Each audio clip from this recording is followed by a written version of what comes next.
안녕하세요. 89세 현역 의사 김태훈입니다.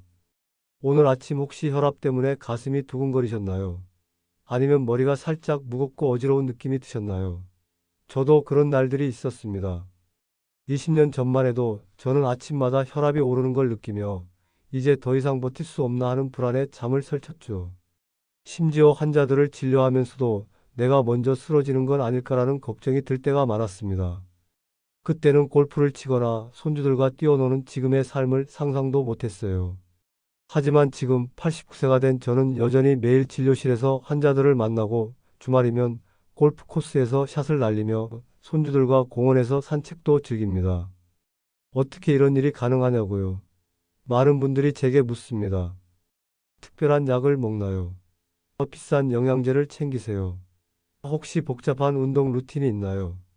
제 대답은 놀라울 정도로 간단합니다. 우리가 평생 무시해온 일상 속 작은 습관들을 바꿨을 뿐입니다. 여러분, 솔직히 말씀드려 보겠습니다. 70대, 80대가 되면서 우리는 참 많은 걸 포기하게 되죠. 이제 나이 들었으니 어쩔 수 없지라며 스스로를 다독입니다. 손주들과 공원에서 뛰어노는 건 상상도 못하고 봄철에 꽃 구경 가는 것도 몸이 무거워 망설여집니다. 심지어 밤에 잠을 청할 때 내일 아침 혈압이 또 치솟으면 어쩌나 하는 걱정에 가슴이 답답해지죠. 아침에 혈압계를 볼 때마다 숫자가 올라가 있으면 하루 종일 불안하지 않으신가요? 저녁에 약을 챙겨 먹어도 마음이 편치 않은 날도 있죠. 그 마음 저도 너무나 잘 압니다. 하지만 60년 넘게 의사로 살아오면서 저는 한 가지 놀라운 사실을 깨달았습니다. 혈압을 건강하게 관리하며 오래 사는 사람들은 모두 공통적으로 특정 습관을 멀리한다는 겁니다. 오늘 이야기를 끝까지 들으신다면 어쩌면 여러분의 노년기가 완전히 달라질지도 모릅니다. 이제 너무 늦었어라고 생각하시나요? 절대 그렇지 않습니다. 제 말을 믿어보세요. 제가 89세에도 이렇게 활기차게 살 수 있다면 여러분도 할 수 있습니다. 저는 지금도 매일 아침 환자들의 혈압을 체크하고 그들의 이야기를 들으며 건강한 삶을 위한 조언을 나눕니다. 그리고 더 많은 건강 비결을 계속 받아보고 싶으시다면 지금 바로 구독 버튼을 눌러주세요. 알림 설정도 해두시면 제 다음 건강 비결을 절대 놓치지 않으실 겁니다. 이 영상이 조금이라도 도움이 되셨다면 좋아요 버튼도 꼭 눌러주세요. 여러분의 작은 응원이 저에게는 큰 힘이 됩니다. 자, 이제 제가 60년간의 의료 경험을 통해 발견한 노년기 혈압 관리의 핵심 70대가 피해야 할 최악의 습관 5가지를 함께 나눠볼까요? 혈압은 단순히 숫자가 아니라 우리 몸의 건강을 말해주는 중요한 신호입니다. 특히 봄철이 되면 기온이 오르락 내리락 하고 꽃가루가 날리며 공기가 건조해지면서 혈압이 치솟기 쉽죠. 제가 수십 년간 환자들을 진료하며 발견한 5가지 습관은 혈압을 불안정하게 만들 뿐 아니라 심하면 뇌졸중이나 심장질환 같은 위험까지 초래하는 최악의 적들입니다. 하지만 걱정하지 마세요. 이 습관들을 피하는 방법은 정말 간단합니다. 매일 몇 분만 신경 쓰면 혈압이 안정되고 하루 종일 에너지가 넘치는 삶을 누리실 수 있습니다. 그 5가지 습관은 바로 과식, 짠 음식 중독, 앉아있는 시간 과다, 과도한 스트레스, 그리고 불규칙한 수면입니다. 이 습관들이 왜 그렇게 위험한지, 그리고 어떻게 피할 수 있는지 하나씩 자세히 알려드리겠습니다. 여러분, 식사 후 배가 터질 듯이 불러서 소파에 누운 적 있으신가요? 저도 젊었을 때 환자들 진료하느라 바빠 정신없이 밥을 먹다 보니 과식하곤 했습니다. 제 진료실에 찾아온 74세 윤미숙 할머니도 비슷한 고민을 털어놨어요. 김 박사님, 배고프면 혈압이 떨어질까봐 걱정돼서 밥을 많이 먹는데 먹고 나면 가슴이 답답하고 숨이 차요. 심지어 머리가 어지럽고 손이 떨리기까지 해요. 제가 그녀의 식습관을 물어보니 하루 3끼를 꽉꽉 채워 먹고 간식으로 떡, 과일, 빵, 심지어 라면까지 드시더라고요. 혈압을 재보니 식사 전 140에 85였던 게 식사 후 165에 90까지 올라가 있었습니다. 하루 평균 혈압이 150을 넘는 날도 많았고 그녀는 이러다 큰일 나는 거 아니냐며 눈물을 보이셨어요. 또 다른 환자인 78세 이경수 할아버지는 과식 후 혈압이 170까지 올라 병원에 실려온 적도 있었죠. 그는 식사 후 가슴이 터질 것 같았어요 라며 당시를 회상하셨습니다. 왜 그럴까요? 과식을 하면 위장이 음식을 소화하느라 혈액이 몰립니다. 그러면 심장이 더 세게 뛰어야 하고 혈압이 급격히 올라가죠. 특히 노년기에는 소화 기능이 약해져서 과식이 몸에 더 큰 부담을 줍니다. 게다가 과식은 체중 증가로 이어져 혈관에 압력을 더하고 고혈압을 악화시키는 악순환을 만듭니다. 제가 60년간 환자들을 보며 느낀 건 과식이야말로 혈압 관리의 가장 큰 적이라는 겁니다. 실제로 제가 본 연구에서 과식을 자주 하는 노인은 그렇지 않은 사람보다 고혈압 위험이 30%나 높았어요. 심지어 과식 후 혈압이 급등하면서 뇌혈관에 무리가 가는 경우도 적지 않더군요. 미국 심장학회 자료에 따르면 식사 후 혈압이 20 이상 올라가는 노인은 심혈관 질환 위험이 25% 증가한다고 합니다. 제가 만난 한 환자는 과식 후 혈압이 급등해 어지럼증으로 쓰러진 적도 있었어요. 그럼 어떻게 해야 할까요? 제가 실천하고 환자들에게 권하는 방법은 간단하지만 효과적입니다. 첫째, 밥을 천천히 먹고 배고픔이 80% 채워질 때 멈추세요. 배고프다고 한꺼번에 몰아먹지 말고 배고픔이 살짝 가실 때쯤 숟가락을 내려놓는 겁니다. 저는 식사 때마다 숟가락을 내려놓고 10초간 숨을 고르는 습관을 들였어요. 이렇게 하면 과식을 막고 소화도 편해지더라고요. 둘째, 접시 크기를 줄여보세요. 큰 그릇에 담으면 무의식적으로 더 먹게 되니까 작은 접시에 담으면 자연스럽게 양이 조절됩니다. 셋째, 식사 후 바로 눕지 말고 5분 정도 천천히 걸어보세요. 소화가 빨라지고 혈압이 덜 올라가죠. 넷째, 간식은 과일 한 조각이나 견과류 한 줌으로 제한하세요.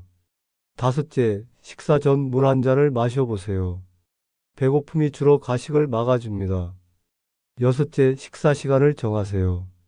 하루 3끼를 규칙적으로 먹으면 간식 욕구가 줄어듭니다. 윤미숙 할머니는 이 방법들을 2달간 실천한 뒤 혈압이 140에 80까지 내려갔고 이제 식사 후에도 가슴이 편해요. 손주들과 놀아줄 힘도 생겼고 아침마다 산책도 다녀요 라며 활짝 웃으셨어요. 이경수 할아버지도 밥을 천천히 먹으니 가슴 두근거림이 없어졌어요 라며 기뻤습니다. 여러분도 과식을 피하면 혈압이 안정되는 놀라운 변화를 느끼실 겁니다. 다음은 짠 음식입니다. 여러분, 뜨끈한 된장국 국물까지 싹 비우거나 짬뽕 한 그릇을 다 드신 적 있으신가요? 저도 한때 짠 음식을 좋아했는데 72세 최병호 할아버지를 만나고 생각이 완전히 바뀌었어요.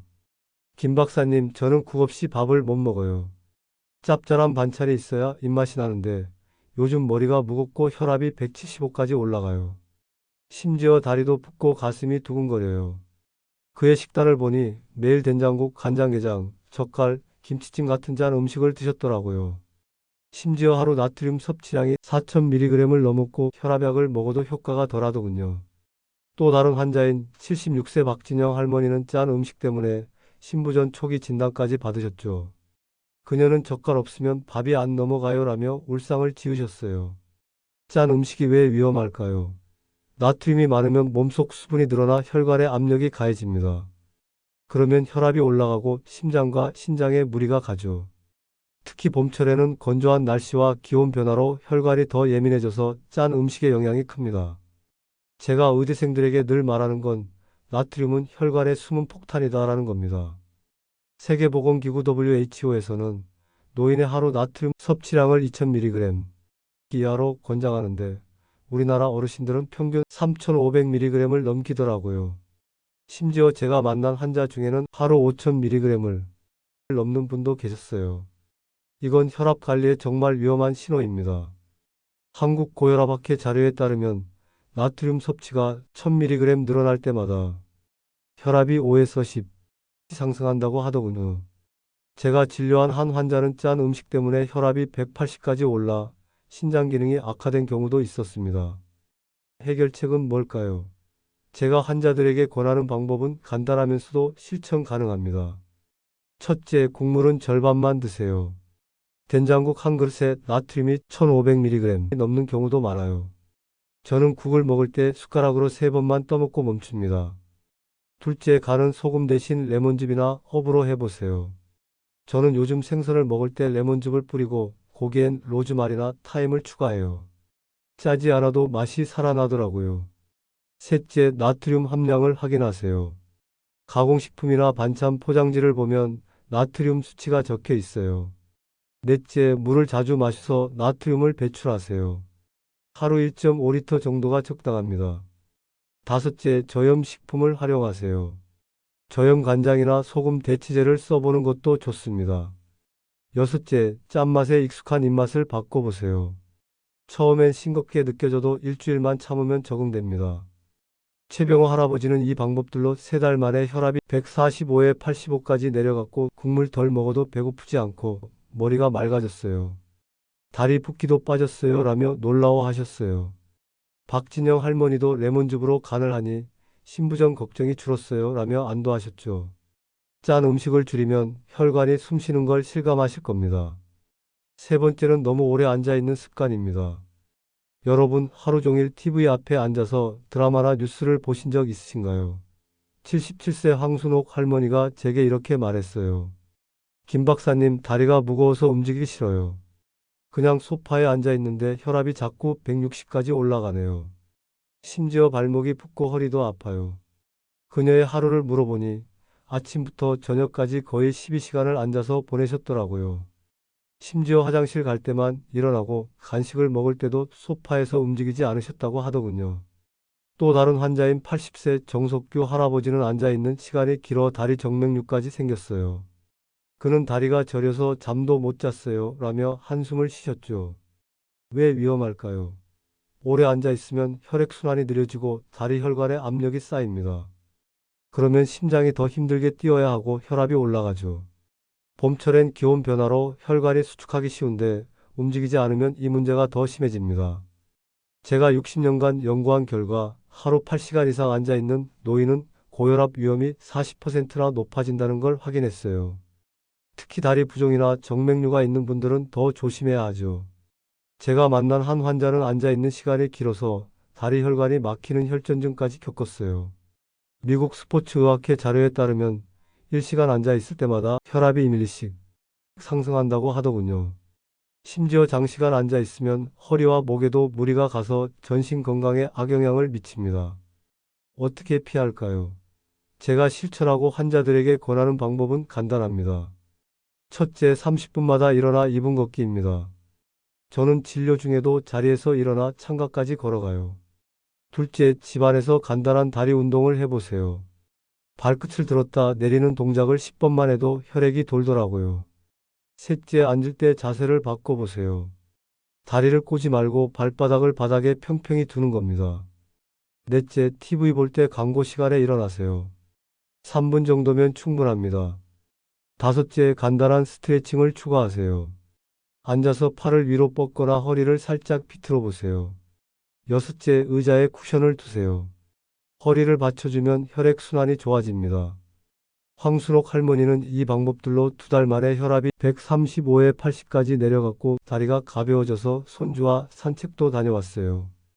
허리 통증도 줄었어요 라며 기뻐하셨어요. 정석규 할아버지도 움직이니 정맥류가 덜 아파요 라며 만족하셨죠. 움직이면 혈압이 안정되는 걸 분명히 느끼실 겁니다. 네 번째는 과도한 스트레스입니다.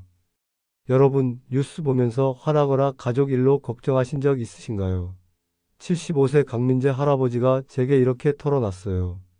김 박사님, 자식들 걱정에 밤마다 잠을 못 자요. 뉴스 보면 화가 나고 혈압이 180까지 올라가서 무서워요. 심지어 가슴이 쿵쿵 뛰고 손이 차가워져요. 그의 하루를 들어보니 아침부터 저녁까지 TV 뉴스를 틀어놓고 자식들 전화 올 때마다 마음을 졸이셨더라고요. 심지어 밤에는 잠을 못 자고 계속 걱정만 하셨다고 합니다. 또 다른 환자인 73세 송지연 할머니는 스트레스 때문에 두통과 어지럼증까지 생겼어요. 그녀는 걱정이 많아지니 숨쉬기도 힘들어요 라며 눈물을 보이셨죠. 스트레스가 왜 문제일까요? 긴장하면 교감신경이 활성화되고 혈관이 수축하면서 혈압이 치솟습니다. 봄철엔 날씨 변화로 신경이 더 예민해지죠. 제가 환자들을 보며 느낀 건 스트레스는 혈압을 망치는 감정 폭탄이라는 겁니다. 실제로 연구에 따르면 만성 스트레스를 받는 노인은 고혈압 발병률이 2배나 높다고 하더군요. 심지어 스트레스는 심박수를 높여 심장에 무리를 주고 불면증까지 유발하죠. 제가 만난 한 환자는 스트레스 때문에 혈압이 200까지 올라 응급실에 실려간 적도 있었습니다. 유럽심장학회 자료에 따르면 스트레스가 심할 때 혈압이 15에서 20mm 더 올라갈 수 있다고 합니다. 심지어 스트레스는 면역력까지 떨어뜨려 감기에도 취약해지더군요. 그럼 어떻게 해야 할까요? 제가 환자들에게 권하는 방법은 간단하면서도 효과적입니다. 첫째, 깊은 호흡을 5분 해보세요.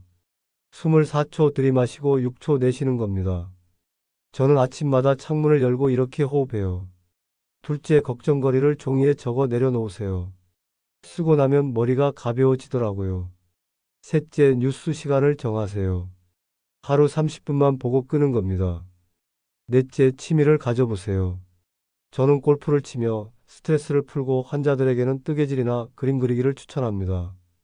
다섯째, 명상을 해보세요. 하루 10분 조용히 앉아서 숨소리에 집중하면 마음이 편해집니다. 여섯째, 자연과 시간을 보내세요. 공원에 앉아서 새소리를 들으면 긴장이 풀립니다. 강민재 할아버지는 이 방법들로 3달 만에 혈압이 140에 85까지 안정됐고 이제 밤에 잠이 잘 와서 아침이 상쾌해요. 가슴 두근거림도 없어졌어요 라며 웃으셨어요. 송지연 할머니도 명상하니 두통이 사라졌어요 라며 기뻤습니다. 스트레스를 덜어내면 혈압이 편안해지는 걸 경험하실 겁니다. 마지막은 불규칙한 수면입니다. 여러분, 밤늦게까지 TV 보시거나 잠을 못 주무신 적 있으신가요? 81세 오혜진 할머니가 제게 이렇게 말했어요. 김 박사님, 잠이 안 와서 새벽 2시까지 깨어 있다가 낮에 졸아요. 혈압이 들쑥날쑥해서 걱정이에요. 심지어 머리가 멍하고 피곤해요. 그녀의 수면 패턴을 보니 하루 4~5시간 자고 잠드는 시간도 매일 달랐어요. 심지어 낮잠을 3시간씩 자는 날도 있었고 밤에는 또 잠을 못 자는 악순환이 반복되더군요. 또 다른 환자인 79세 한상민 할아버지는 불규칙한 수면 때문에 아침에 혈압이 160까지 올라갔어요. 그는 밤에 뒤척이다가 아침에 피곤해 죽겠어요 라며 한숨을 쉬셨죠. 왜 위험할까요? 수면이 부족하거나 불규칙하면 혈압을 조절하는 자율신경이 혼란스러워집니다. 그러면 밤에도 혈압이 내려가지 않고 심장에 부담이 가죠. 봄철엔 낮과 밤의 기온차로 수면이 더 방해받기 쉽습니다. 제가 60년간 확인한 건 수면이 혈압의 숨은 열쇠라는 겁니다. 연구에서도 수면 시간이 6시간 미만인 노인은 고혈압 위험이 50% 높다고 하더군요. 반대로 규칙적인 수면은 혈압을 낮추는 자연약입니다. 제가 만난 환자 중에는 수면 부족으로 혈압이 170까지 올라 약을 늘려야 했던 경우도 있었어요. 미국 수면학회 자료에 따르면 수면 부족은 혈압을 하루 평균 10mm 올릴 수 있다고 합니다. 심지어 수면 부족은 피로뿐 아니라 기억력 저하까지 유발하더군요. 해결책은 뭘까요? 제가 실천하고 환자들에게 권하는 방법은 간단합니다. 첫째, 매일 같은 시간에 자고 일어나세요. 저는 밤 10시쯤 아침 육식 이상을 30년째 지킵니다. 둘째, 잠들기 전 따뜻한 차 한 잔을 드세요. 저는 캐모마일 차나 따뜻한 우유를 추천해요. 셋째, 낮잠은 30분 이내로 짧게 자세요. 너무 길면 밤잠이 방해받습니다. 넷째, 잠자리에 전자기기를 두지 마세요. 핸드폰 불빛이 수면을 방해하더라고요. 다섯째, 잠들기 전 스트레칭을 해보세요. 다리를 쭉 펴고 5분간 몸을 풀면 잠이 잘 옵니다. 여섯째, 침실 환경을 조정하세요. 방을 어둡고 조용하게 만들면 수면 질이 좋아집니다. 오혜진 할머니는 이 방법들로 2달 만에 혈압이 130에 80까지 안정됐고 이제 아침에 눈 뜨는 게 즐거워요. 머리가 맑아졌어요 라며 감탄하셨어요. 한상민 할아버지도 규칙적으로 자니 아침 혈압이 140 아래로 내려갔어요 라며 기뻤습니다. 규칙적인 수면은 혈압에 든든한 친구입니다. 지금까지 70대가 피해야 할 최악의 습관 5가지를 알아봤습니다. 과식, 짠 음식, 오래 앉아있기, 스트레스, 불규칙한 수면. 이걸 다 어떻게 피해요? 너무 많아서 어지러워요 라고 생각하실 수도 있죠. 걱정 마세요. 제가 60년간 찾아낸 방법은 정말 간단합니다. 하루 5분씩만 신경 쓰면 됩니다. 첫째, 요일별로 하나씩 집중하세요. 월요일은 과식 줄이기, 화요일은 짠 음식 피하기, 수요일은 걷기 실천, 목요일은 호흡으로 스트레스 풀기, 금요일은 수면 시간 맞추기 이런 식으로요. 주말엔 그 주에 배운 걸 복습하며 몸에 익히세요. 둘째, 각 습관마다 딱 5분만 투자하세요. 밥 천천히 먹기 5분, 다리 운동 5분, 호흡으로 스트레스 풀기 5분 이렇게요. 저는 아침에 호흡하고 점심 후 걷고 저녁엔 차를 마십니다. 하루 15분도 안 걸리죠. 셋째, 매일 루틴에 연결하세요. 커피 마실 때 걷고 뉴스 볼 때 호흡하고 샤워 후 차를 마세요. 그러면 자연스럽게 습관이 됩니다. 넷째, 가족과 함께 해보세요. 손주와 걷거나 배우자와 차를 마시면 더 즐겁습니다. 다섯째, 기록을 남겨보세요. 하루 혈압과 기분을 노트에 적으면 동기부여가 됩니다. 여섯째, 작은 보상을 주세요. 일주일 실천하면 좋아하는 차 한 잔이나 과일을 즐기세요. 일곱째, 목표를 세우세요. 한 달 뒤 혈압 10 낮추기처럼 구체적인 목표가 힘을 줍니다. 여러분, 너무 늦었다고 절대 생각하지 마세요. 85세 이순자 할머니는 이 방법들로 혈압약을 절반으로 줄였고, 이제 손주와 꽃구경 가는 게 꿈이 아니에요. 봄바람 맞으며 걷는 기분이 이렇게 좋을 수가 없어요. 라며 기뻤습니다. 90세 박동규 할아버지는 혈압 걱정 없이 골프 치고 산책해요. 손주들과 공놀이도 할 수 있어 행복해요. 라며 웃으셨어요. 또 다른 87세 최영란 할머니는 이 방법으로 혈압이 130 아래로 내려가니 약 없이도 살 수 있겠어요. 라며 감격하셨죠. 저도 89세 여전히 환자를 보며 산에 오르고 손주들과 놀 체력을 유지합니다. 여러분도 충분히 할 수 있습니다. 작은 변화가 큰 기적을 만듭니다. 지금 시작하면 이번 봄은 혈압 걱정 없이 즐기실 수 있을 겁니다. 오늘부터 시작해 보세요. 이 영상이 도움이 되셨다면 좋아요와 구독, 그리고 주변 분들에게 꼭 알려주세요. 다음 영상에서는 봄철 혈압 잡는 식단과 운동을 자세히 알려드릴게요. 건강한 하루 보내세요. 김태훈 박사가 응원합니다.